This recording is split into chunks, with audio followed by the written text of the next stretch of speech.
Hi Aries, this is Jov. Welcome po sa ating channel. By the way, Aries, this is your weekly by tarot reading from November 24 to 30, 2025. Gamitin ang reading na ito bilang gabayan lamang. Kung nakaresonate kayo, comment down. Tandaan, Aries, ito ay channel reading. Kunin nyo lang po kung ano nakaresonate sa'yo. This is for you, Aries.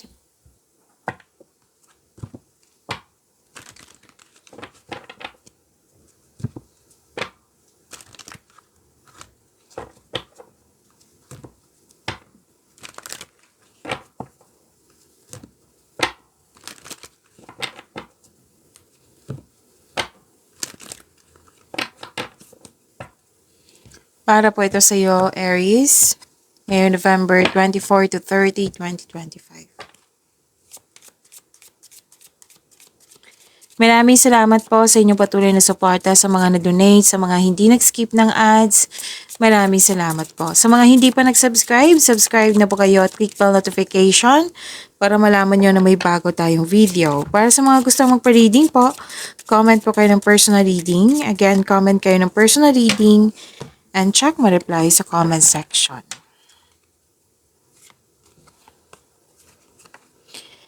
Maaring may importanteng bisita kayong week na ito, Aries, or di kaya may, anong tawag nito? Saglit lang po, may ayusin lang po.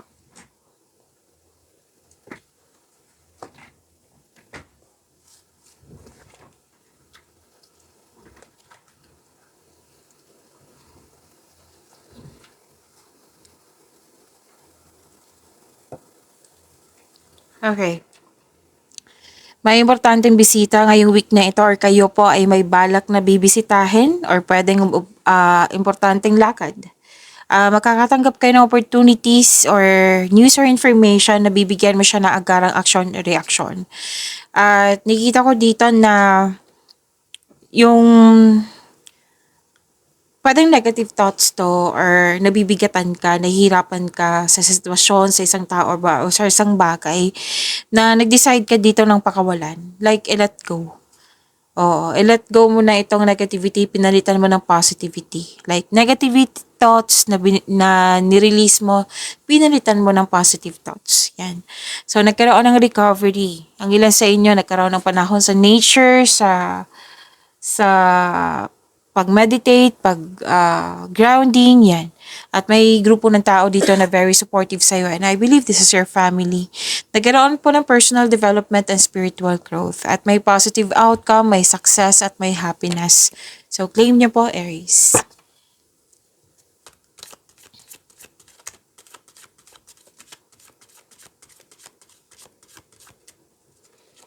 Energy po ni Aries ngayong November 24 to 30, 2025.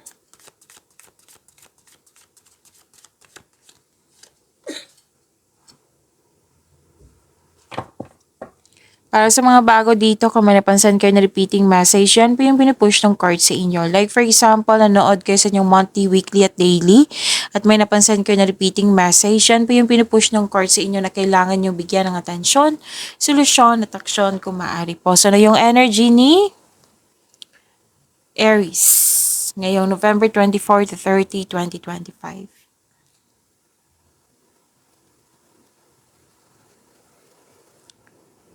Pagkakaisa. Support. Yung sinabi ko nila dito na support, andito din. So, support, pagkakaisa, you're making memories, may plano kayong mag-outing, may ganap na reunion, togetherness. May nakita ako nag-spend time dito sa mga bata, sa inner child. Alam nyo ba, sa pagkakaroon ng time sa mga bata, sa inner child, mararefresh yung energy nyo. Try nyo. So, nag-spend time ka rin sa mga old friends or sa mga taong para mong pamilya, posibleng may pagpatawad na mangyayari. Pwede din ipakilala mo na yung partner mo sa grupo ng tao. And masaya ka kasi very supportive yung grupo nga ng tao sa iyo. And may nakwento ka dito nakwento mo sa kanya yung about your past. Pwede sa matalik mong kaibigan, sa maliligaw mo, o nililigawan. Basta nakwento mo yung about past. Opo. So may very supportive ka na group of people, 'di ba? O sila yung dahilan na magfo-focus ka sa pag-achieve ng goal mo. Nakikita ko rin dito, Aries, na may persistent self-reliance. Malapit mo nang matapos mo yung ginagawa dyan or pwede din na kompleto na kung kailan nyo ito napanood. May posibleng may atake sa'yo bagamat ikaw ay handa. Posible din na may hamon na parating. Pwedeng delay ito or may taong pasaway dyan kasi may nakita ko ditong mataas ang ego. Pero nakita ko naman dito na magbibigay ka ng mahabang pasensya. Nakaramdam ka ng pagod at handa ka ng sumuko. Lalo na sa inyong work, oh. Oo, na nakaranas ka ng struggle. Pero, ano to ang advice ng card dito, move forward. Tapusin mo yung mga nag-aantay na gawain. So, kailangan ng mahabang pasensya. Pwedeng sa work ito, pwedeng sa isang tao. Kasi nakaramdam ka ng pagod Kung sa connection to sa isang tao na nagkaroon ka ng conflict, sabi kasi ng card dito, subukang maglaan ng oras para mag-usap kayo tungkol sa concern mo. Nang malaman din niya at magkaroon kayo ng adjustment. This is about your career and money. Aries.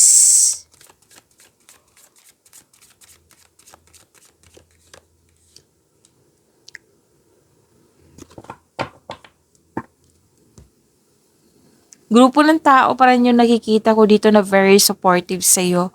At nakikita ko dito yung fulfillment sa pangarap. Opo, happiness. You deserve this, Aries. May kasiyahan, kagalakan sa mga bagay ukol sa grupo ng tao. And this card focuses on achievement of a level of love. Success na nagbibigay sa iyo ng katahimikan, satisfaction at pasasalamat. Success in workplace and home. I-acknowledge mo nagbibigay ng suporta sa iyo. Yung grupo ng tao, very supportive sila sa iyo. Sila yung dahilan talaga na na-motivate ka. Kung ikaw may balak mag-change career o magtayo ng negosyo, know that you have a very supportive group of people. Wow.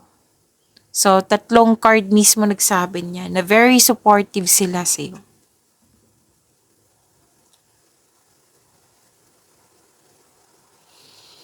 Okay, emotional offerings. Okay. May parating na offer. Oo, pwede din may emotional offerings. May parating na offer sa career and money mo, new opportunity or project. Oo, na nagbibigay sa'yo ng excitement. At may support talaga. Oo, pwedeng sa boss mo to, amo, or yung group of people. At may nakita kong promotion dito, pagtaas ng kita, sweldo, allowance, or na yung posisyon. Maraming orders, maraming kliyente, pwede. Tapos, isipin niyo po kung feeling mo stagnant ka sa mga ginagawa mo dyan, isipin mo po yung inspiration mo sa buhay para ma-enjoy mo yung mga ginagawa mo dyan. At makakatanggap kayo ng mabuting balita. Maaari din may bago kayong kasamahan dyan.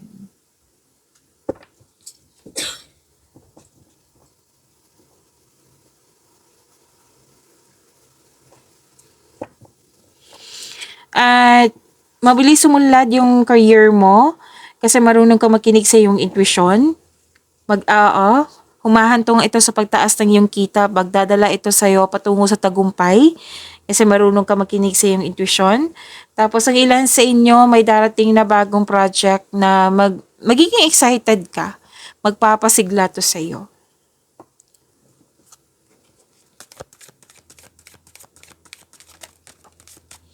This is about your love life, self-love, partnership, and romance, Aries.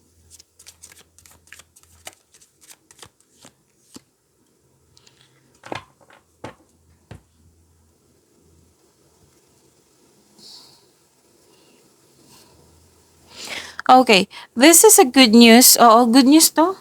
Good news to sa lahat. Single ka man, may relasyon sa buhay mag-asawa. Kasi may parating na bagong pag-ibig po, which can arrive in many forms.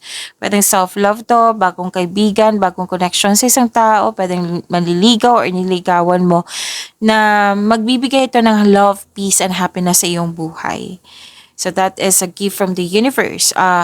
Sa mga relasyon sa buhay mag-asawa, Magkakaroon ka ng renewal of love, very supportive kayo, mahal na mahal yung isa't isa, masaya kayo ngayon, at dahil sa masaya kayo, nagkaroon kayo ng positive emotions flow. Pwede din may buntis, may nanganak, or the arrival of a new baby. Okay?